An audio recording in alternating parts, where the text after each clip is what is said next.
bir dənə babat kafe tapmışam. Mətşin kafesi. Küftələr bilsən nədir?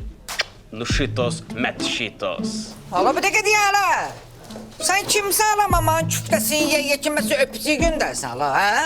Sən mənə desə yaxşı tanımırsan ha? Mən çox təhlükəli adamam. Hala bir şey ki, BMT-nin təhlükəsiz şurası mənə görə 3 dəfə görüş eləyib hala. 2 dəfə konferans salonunda, bir dəfə də Xudmani bağ evində. Saçmısan hala sən? Bağ evdə bağ evi, hə? Bir dəqiqə su təlimindən aşağı. Ay sağ ol.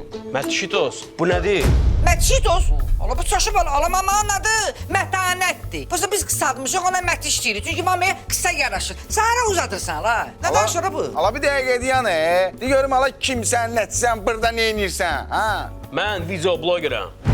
Video broiler. Hala mən də kənd solupası. Sonra... Ay Şirin, neynirsən, neysən? Mənim padurqa məsləhət gördü ki, bu oğlan yaxşı reklam eləyir, izləyicisi var. Ona görə çağırdım buranı reklam eləsin. Düzdür, mənim elə şeylərə ehtiyacım yoxdur. Gələn mənə görə gəlir. Düz demirəm Nuşitos qardaş. Aa, bir dəqiqə dayan. Məni ailə söhbətinə qatmıyor. Mən ancaq yemək içmə işinə bakitos. Bu nə? Fakı bu nə dərs? Mən tanımır fakı. Hala, şirinitos. Hala babşı mənə bax. Tormazitos bir dənə. Sonra səni bu dəqiqə Velikalitos ala yazaram. Səni bildin hala.